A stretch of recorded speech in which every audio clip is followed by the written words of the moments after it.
Hi everyone, welcome back to another episode of Orinda Talks. I'm your host Orinda, and today we're doing a review of Star Trek Picard Season 2, Episode 4, called Watcher, with Tommy Brown of Trek Canon.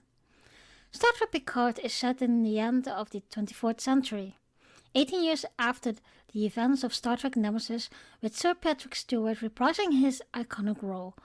Star Trek Picard revolves around a retired Admiral Jean-Luc Picard.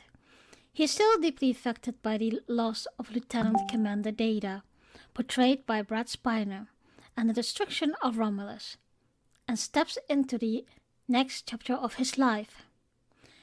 With time running out to save the future, Picard takes matters in his own hands and seeks out the help of an old friend. Rios ends up on the wrong side of the law. Surprising. Jurati make a deal with the Borg Queen. Our guest today is Tommy Brown of Trek Canon. Hello Tommy, and thank you for joining me. Hello, thank you for having me. So Tommy, tell us first of all, what is Trek Canon all about? And I know you have a Facebook group and a YouTube channel of it, so... Well, Trek Canon is about just talking about how everything fits into canon in Star Trek. Just talking, all the funny things, all the characters, all of the serious things. Just the general, the basic history and story of Star Trek. Okay, that sounds great. So today we're going to talk about the last episode of Picard, Season 2, Episode 4, called Watcher. What is your first opinion about it? I really like that episode. They did a lot with that episode. I was impressed. Yeah, I must say, I had my doubts about Season 2 with all the time travel shenanigans. But, yeah, I like it so far, and although I do think they are having a fast pace in the episode, but okay. Yes? It's interesting that you would talk about the time aspect. You're not the first person I've heard talk about, their reservations about Star Trek and time. And, I'll offer something, a caveat, I should say. In Star Trek, they always deal with the final frontier. All right, that's what they do. And in Star Trek, if you think about, even in how we think about physics nowadays, they don't separate time space. They're always included. Space time. So if Star Trek is a show that deals with the frontiers of space, that's only 50% of it. The other 50% is time. So I always love when they deal with a time travel episode, as long as they do it right. Yeah, exactly. And I think what they do with Picard is that they're using it in a very correct order because, of course, Q is back. And with Q, everything can happen. Although... I don't know about what they're doing with Q, though. Well, I must say, and I'm going to sprint to the end already, but when the last scene was there with that Q was snipping his fingers and he couldn't use his power, I immediately went back to that episode in TNG that Q also lost power or was kicked out of the Q continuum. Yes, that's the only thing that could affect Q's power is the Q continuum itself. So I wonder what they're doing with it, because Q, it seems like he's having some sort of mental issue. I don't know if you know what I mean, but it sounds like he's having some sort of mental issue. Well, that's what I was thinking too. Why is our Q ill?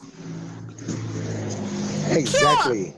Q are a god being, and why would he be ill? Yes, sir.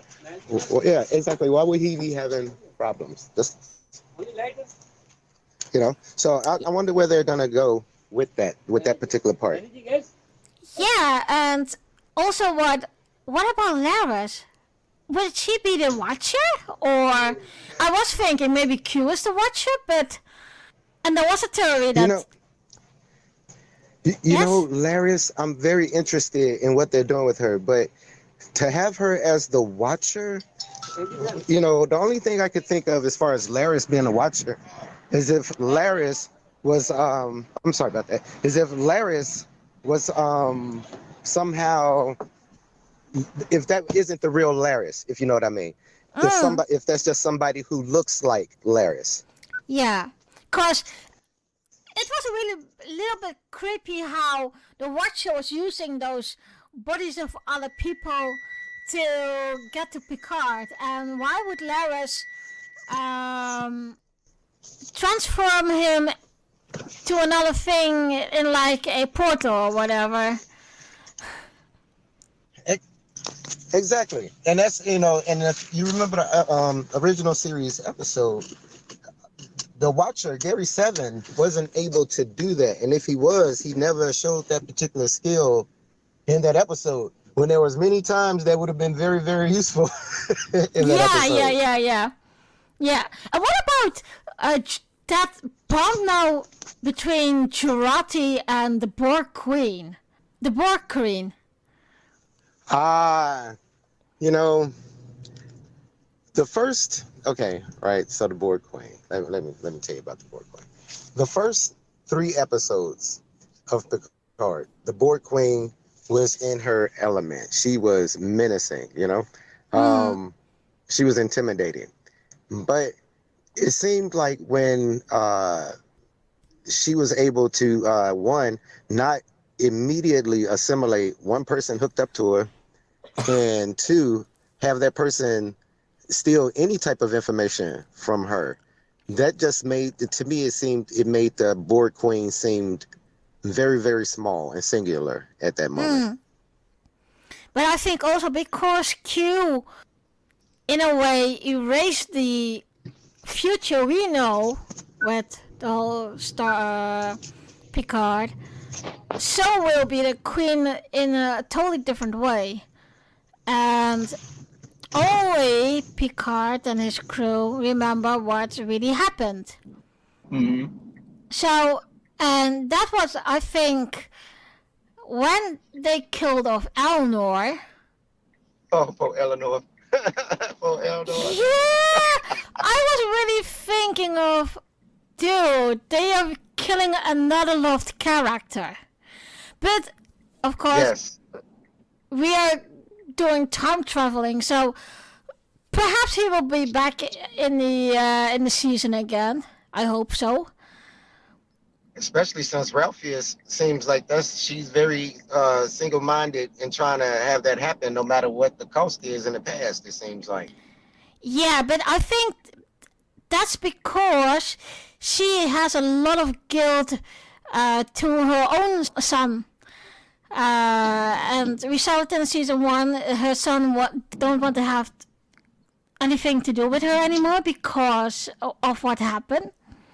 I think, as well as Seven, as Raffy, is seeing Eleanor as a little bit of their son. Yeah, the one that she lost because her biological son didn't want anything to do with her. Yeah. But So, even still, if you think about the voyage home, think about how much effort that the crew went through to try to preserve, you know, the timeline. There were some things that they did because they really had to do. But as far as like having a high speed chase, in a cop car down the street and teleporting away, when people have body cams and all that kind of stuff, and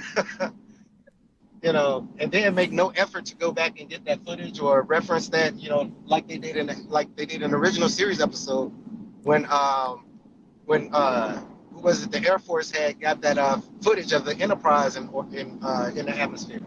Kirk and them went back to break in to the Air Force base to destroy that footage. well, So who knows? Who knows? it's, That still can be in one of the next episodes.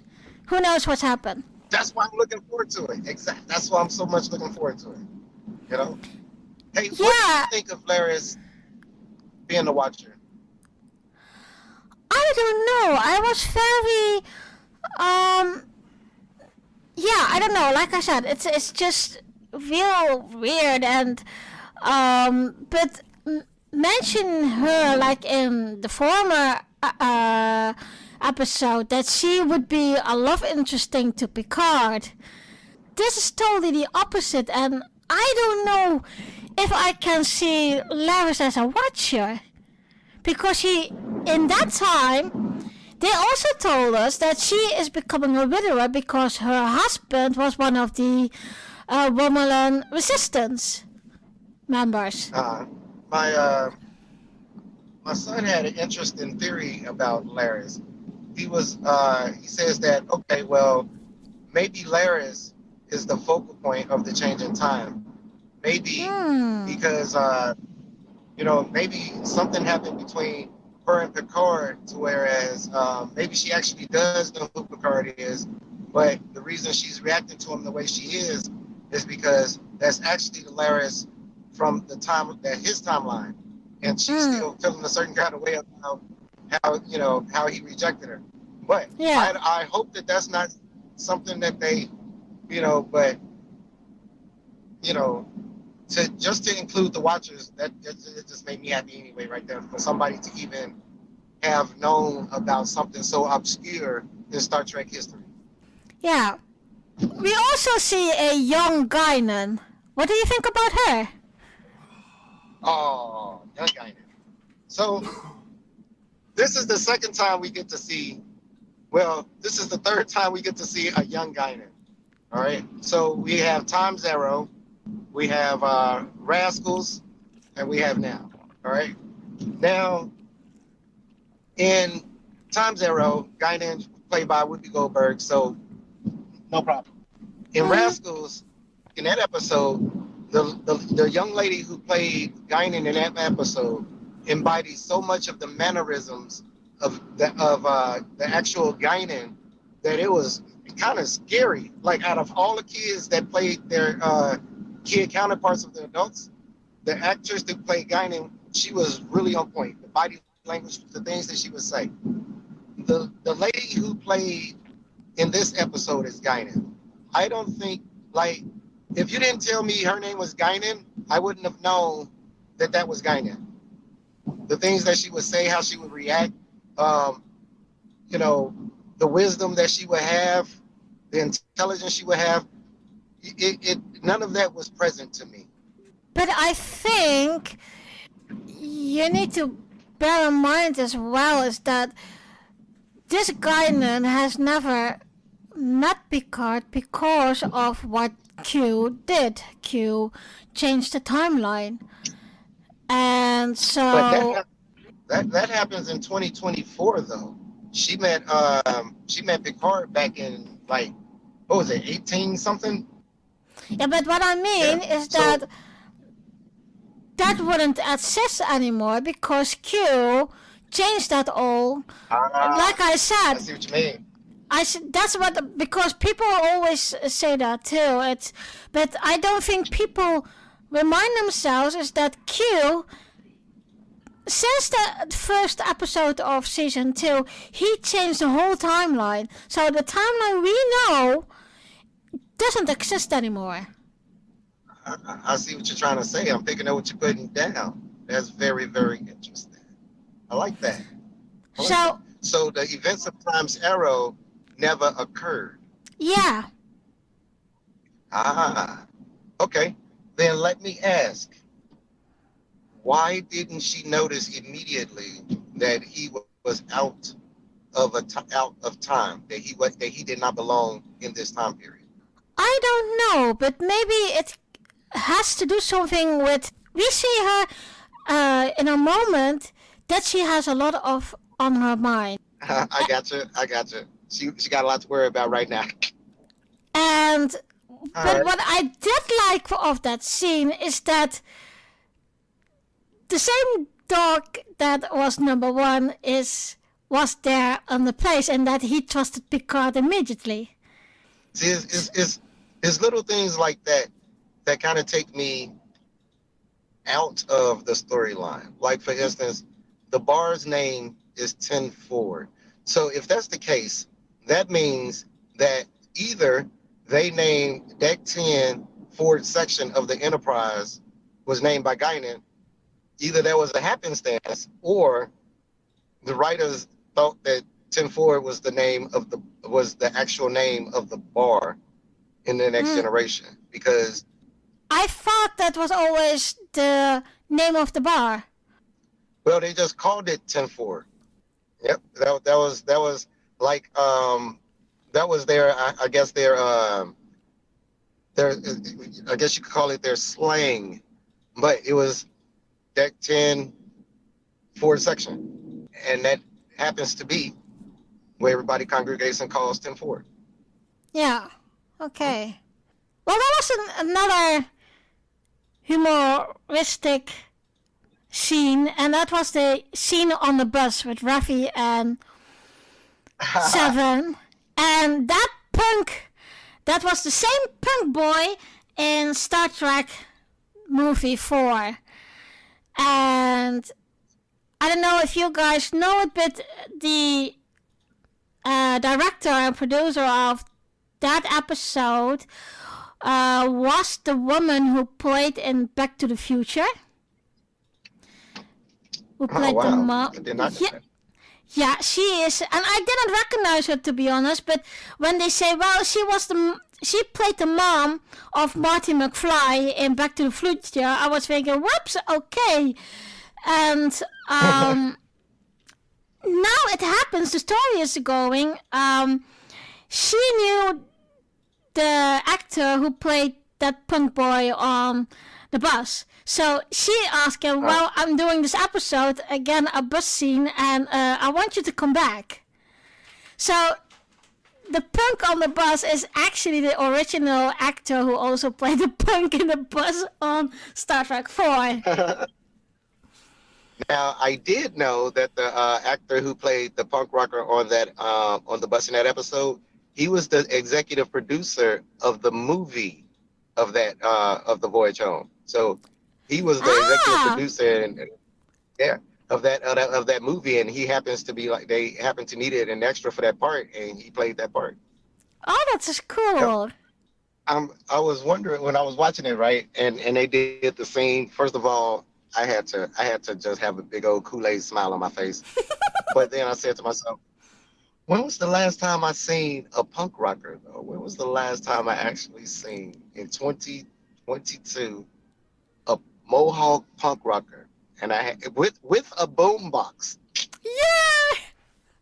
That was so hilarious. I was really thinking, oh my god. But Like he just came from an antique store. He came from an antique store and just bought a boom box. Look at that. That was awesome. Yeah, that was a great part of it. That was great. They but he paid was great tribute to that. instead of being uh antisocial, he was really like polite, and I was thinking, this doesn't sound right. Yeah, he remembered the last time somebody asked him to turn down his music. Yeah. I mean, even my partner was saying, I hope Seven is going to do the Falcon Punch. Oh, that would have been awesome. That would have been. I was waiting on it, but they went another route. But I was waiting on it. I was like, oh, Seven's gonna get him. I didn't know Seven knew the Vulcan neck bench, but she has to. She knows everything. Yeah. And she was a badass driver as well. Yeah, she is. Well, Seven's badass no matter what she does. That's she just badass. Every time she's on screen, she's doing something badass. That's ever since her debut in Star Trek in Scorpion. So as soon as the door opened up and she walked out of the smoke, I said, "Oh, she's badass." I knew that, and ever since then, she has always been badass. So we find Rios falling down the roof because he transported there and he ended up in the hospital. Um, Mhm. what a really crazy scene was that when they were in their holding cell and he told the truth to that guard, but the guard was thinking he is nuts. And, well, I must say, that was typical Rios. And Yes.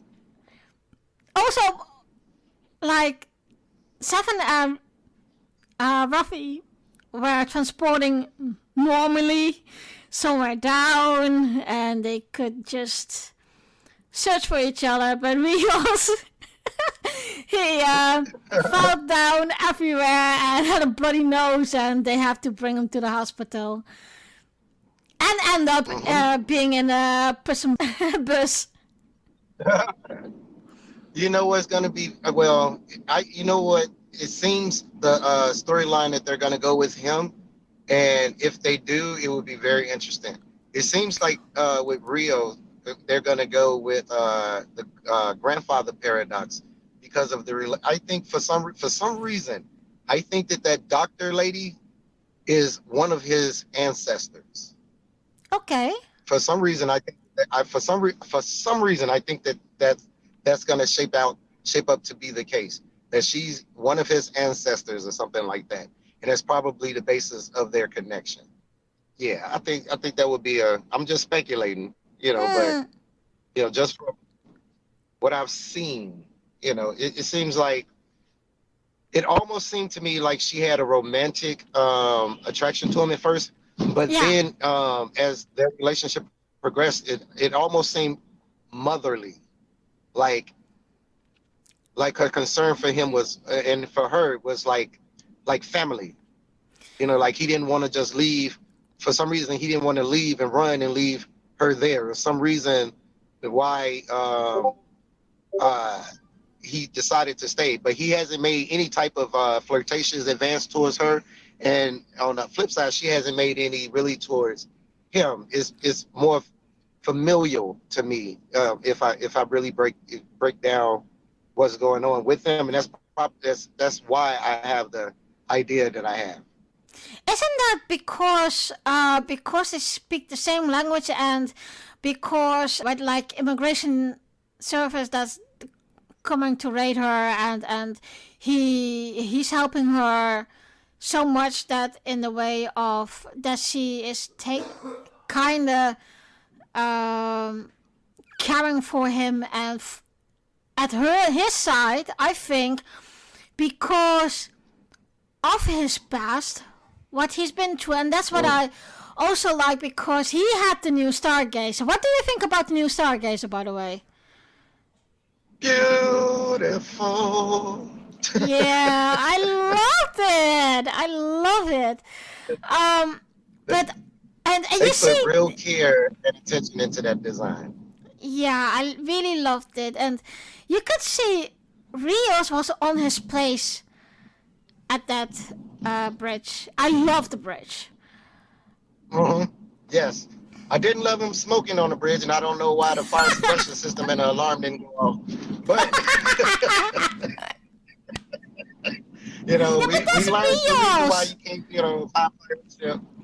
It's forgivable. He's definitely cooler with the cigar. That was his style. I agree. Well, I think the producers and directors, and even the writers, do that because it is like a trademark of him. He didn't lose too much of himself just because he became captain again. It was still some of Rios in there. Oh, there is still Rios on there. If you see when Q transformed them back in another timeline, and he was back on the La Serena again, that Rios came back. Only I do think he has been a little tamed a little. I do hope they explain what it is that Guinan can do that would make Q scared of her, or be able to defend against anything Q does. I hope they find a way to explain, that whole scene in Best of Both Worlds, Part 1 and 10-4 between Guinan and Q. I really hope they find a way to explain that.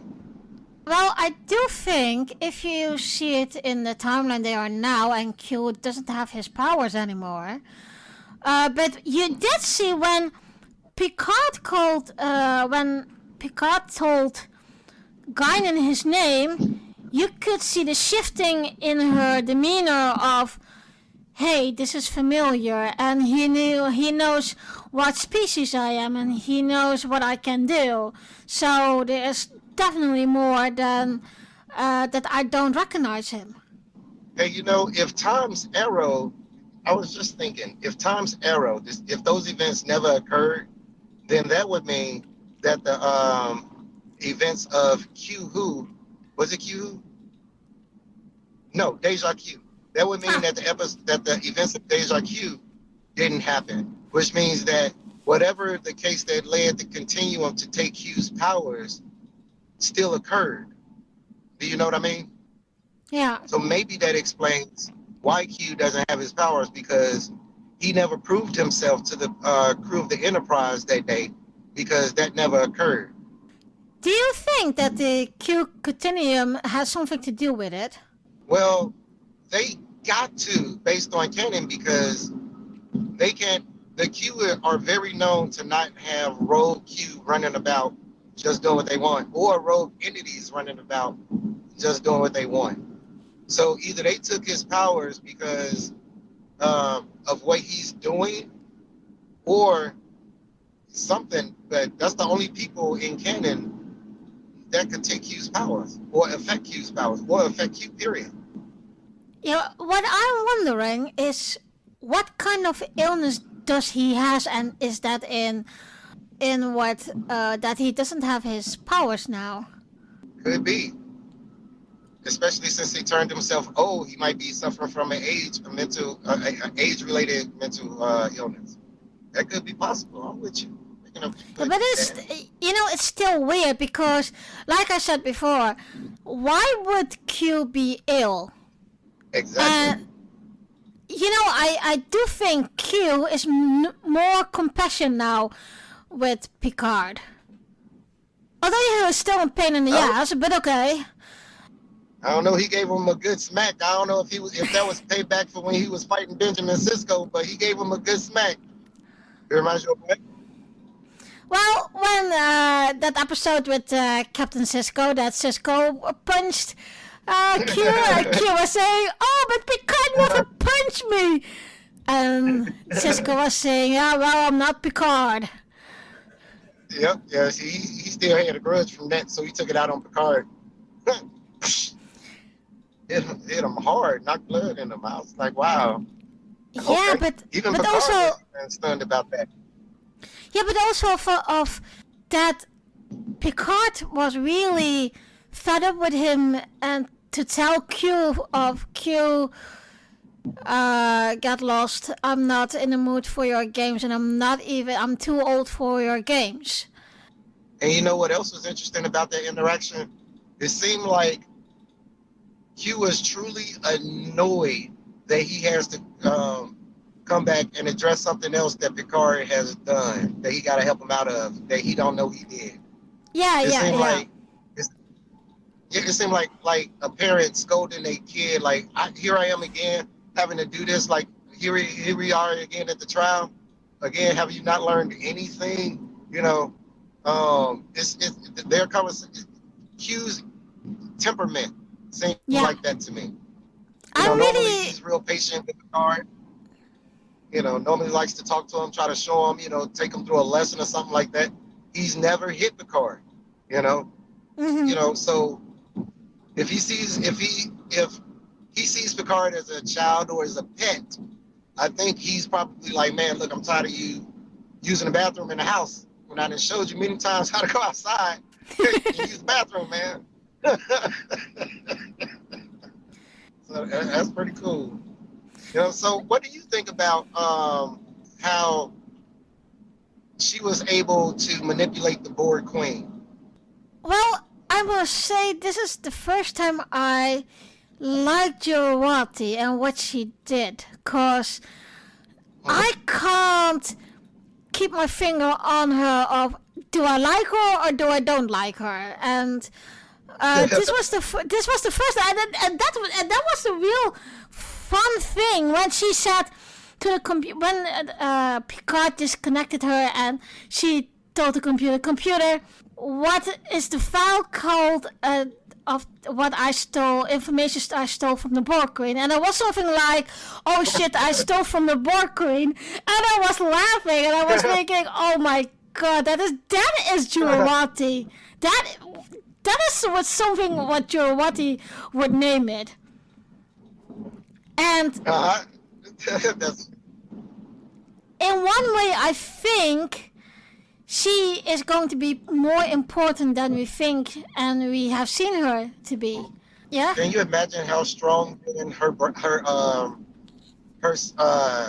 consciousness must then therefore be Mm-hmm. for out of all the thousands of species that the queen has subdued through through assimilation, their personalities, all of that. This one person was able to do something that nothing, not AI, not data, not Vulcans, that nobody has ever been able to do besides species A472 is to resist assimilation. So I think it's something. I think it's something up with her. Well, you must, of course. It's Jurati is very She stubborn. overcame the Borg. But I also always thought that Jurati has a strong mind. Mhm. Yeah, she gained a lot of respect for me when she said, just like the Queen said, you have impressed me. Yeah, she impressed me too, Queen. She impressed me too. Yeah. Yeah, but So I do think that the Queen is learning that humans or that the species is capable of compassion. yeah, but I also I think think she's starting to it's understand what that is. yeah, because you see her also being vulnerable now and have more Hmm. emotions and but coming back on the Watcher, there is a speculation in one of the trailers that Brent Spiner would play a big part of it. And perhaps he is the Watcher. What do you think about that theory? Ah, that would be interesting. So if Brent Spiner is back in time, that means that he has to be playing some type of Soon. Yeah. Hmm?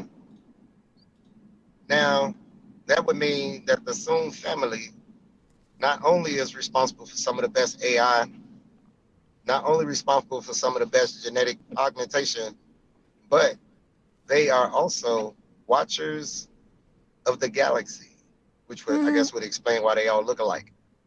Yeah, but I think also that's why soon always come back. Not because only about of data and the sins, but I think there is a bigger connection with the Soon family in the whole galaxy and the whole Yeah, timelines. that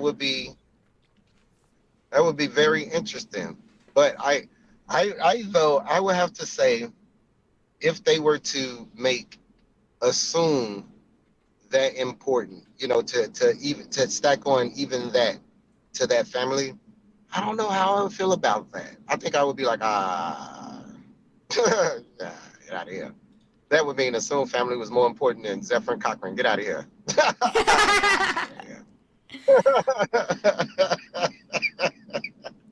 They might need him for maybe I don't know. Well, I don't know why they would. I guess the only thing that he could do would be a watcher. I guess because I was about to say maybe they needed him for maybe he had some type of cybernetic insight to maybe he could rebuild a queen in some kind of way or something like that. But Seven knows far more. Hell, all of them know far more about any of that than he would. So Yeah, but I that don't doesn't know. that doesn't also fit in the time of 2024. True. Cause in 2024, let's say that is in 2 years from now, um, I'm not going to see that we are that far that we already are in the Star Trek physics and science and that we really have a warp drive starship. So I don't think. Although I must say, we are come along with technology for a Android or synth, because the last time I checked, there was a robot that was very, very close to a human being. So, yeah, I think we just need to wait what the writers are going to do with it. That's true. You know, if you actually want to go by actual canon, in 2024, most of the world was decimated after World War III. So they never mentioned that in in this. There's no indication, and I believe Los Angeles was one of the cities that was decimated by that time frame from that war. But I can totally understand why they would probably want to omit that with everything that's going on right now. But that's not usually something that Star Trek would do. Yeah. But I don't put much past these writers though. You know, sometimes they be, sometimes I look at that, the things that they write and I say, they really dove into Star Trek and its history and everything, and they developed an awesome story, especially Mm. in things like say lower decks. But in sometimes though, they write things and you be like, so hold on, you trying to tell me that they can't communicate with nobody because they don't have no relays around the planet? Okay, well, how did they communicate so well in the voyage home? How do they communicate when they go to other planets and beam down? They don't have a problem with communicating with the ship. They don't have to redo communications and all this stuff. And then and you start wondering things like, okay, well, how when they come around the side of the sun after they time warp, it's Earth right there. Mm. Earth is like right there. How did they not get picked up on radar when they never cloaked until they got to the surface of the planet? Yeah. They came all the way from the sun through the atmosphere like a comet, all bright, shiny, glowing, and then almost crash land into Earth. And nobody came over to see no news footage. Everybody got cell phone, a video, none of that. No government. They didn't pick up no signal saying, hey, it was something, there was no news, nothing in the background mentioning, hey, it was a strange comet or a falling star, that, none of that. So when I think about the things that writers do like that, I'll be like, ah. But overall, great episode. Yeah, it was a great episode. But I think now you're saying, I think the writers don't think about that because they need to concentrate on the main characters, what the story is, and of course you see, there is like some kind of a four storyline, if I can say it like that, like Ruffy and Mm-hmm. Seven. You have Picard with Jurati and the Borg Green, and they fall apart, Mm-hmm. and each one have their own story to walk. But I do think, and that's what I think. I mean, also with the pace of the whole episode was very fast, and Mm-hmm. I noticed that with since the first episode of season 2, it's fast, and although we can still see what the whole storyline is, and we can all, and I think that's why a lot of Star Trek fans are watching those episodes multiple times just to see also the Easter eggs, but also oh, comment to my, what did you think about that skull room of Picard? Oh, wow. And then all of the name drops of the familiar characters and Yeah, how I was like, oh no, I was like, wow, okay, wow, they were serious. This is even darker than the mirror universe. yeah, yeah. I was thinking that too. And did you How know, did you by the like way? the name drop of General Cisco? Yeah, I was really surprised, but also in one way, okay, what can we expect now? Is Cisco coming back? Because there are some fan theories that he is coming back, in a way. Well, according to Star Trek canon and the prophets, he is due Yep, back. yep. So Oh, let me tell you something. Let's not even get on how excited I would be for that. Let's Deep Space Nine is my favorite Star Trek series of all time. She's like, I don't know. I'm curious. Have you ever watched the entire series? yeah.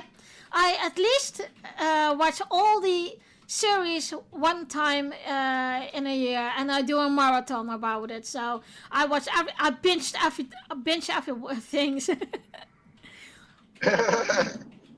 I gotcha. I gotcha.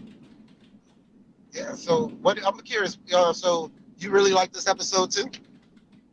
I like this episode. I was really and what I just um, noticed as well is that how much there is in like love triangles of love relationships hints. Like we saw the hint between Seven and Rafi in the end of the first season, and Mm-hmm.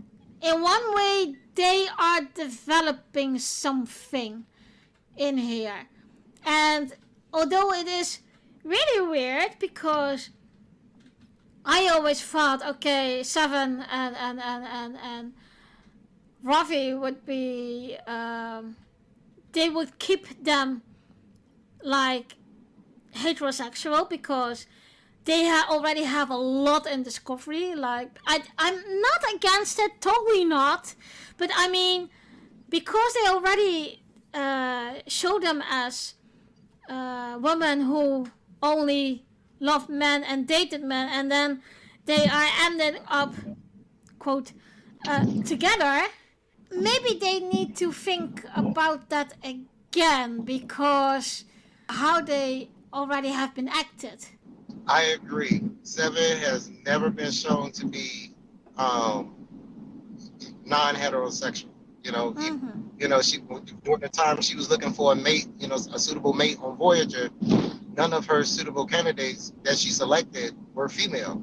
Yeah, So I can understand if during that particular episode or during the series of Voyager, she showed that ambiguity. Like for instance, say Jadzia Dax would have, like if yeah, they had did something like that with Dax, I would have been like, oh yeah, that's Dax. That's Dax. But with Seven and with Ralphie, because Ralphie was married, had a family, son, all of that, yeah. you know, uh, it was out of their character to out of the blue to be like, hey, now these two are romantic. Okay, And that's then even before Seven didn't have her implant. yeah. So, But with the main characters that they have, I've noticed that with today's media, you have to have some type of representation from that community. So if you think about it, there's no other. Who else you got to have? Picard and Rios? Nah, that wouldn't be right. That'd be wrong. So, you so I mean, you know, that'll be about the only things you can do. yeah. Unless you introduce, Girardi. I think it would have been And even with that, Girardi Girardi and Ralphie would have been out of character, yeah, I even also think that Jurati and Rios are out of character. They don't match, I think. which makes them funny. In a way, yeah. I love their arguments. It's hilarious to me. It's hilarious. Talk about some.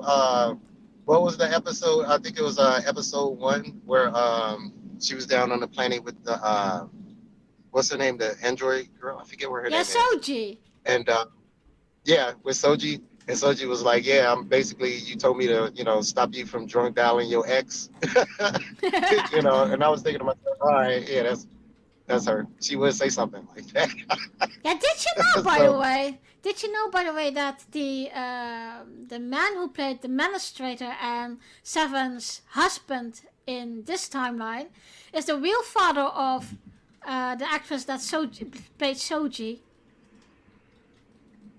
oh wow, Yeah, okay, that's her I real didn't know dad. that. Yeah, he So was a good actor. He was very convincing. yeah. But when I saw him, and I was thinking, I know him somewhere, but where? And then I saw a TikTok video of Isa with her dad, and I was, oh, that's her dad, of course. So I was very well. In one way, it was surprising. In one way, not, because we see a lot more family members of real family who have a cameo in Star Trek. So, Mm. yeah, I was. Till now, I'm really enjoying Picard.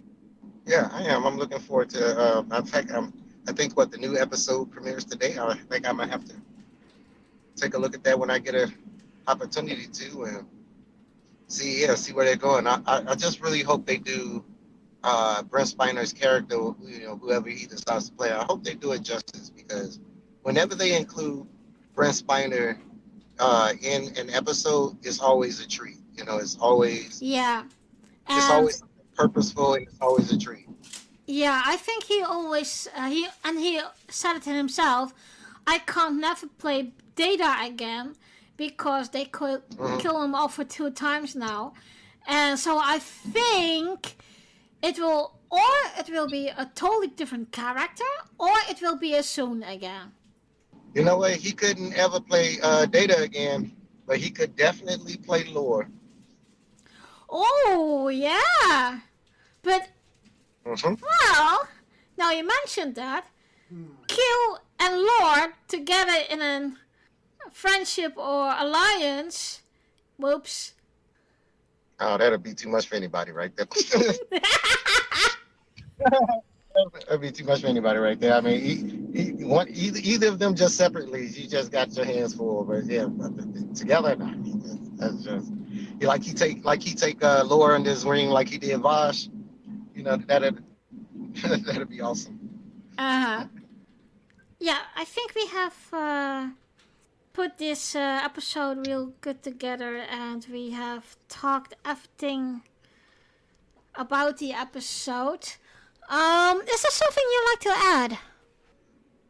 That it is always a joy talking to you about Star Trek. It's always awesome. Yeah, it's always a joy conversation when we do that. Like it too. Thank you again, Tommy, to be my guest. And, well, till next time. Thank you for having me. And yes, ma'am, anytime you would like to talk about some sci-fi, I am here.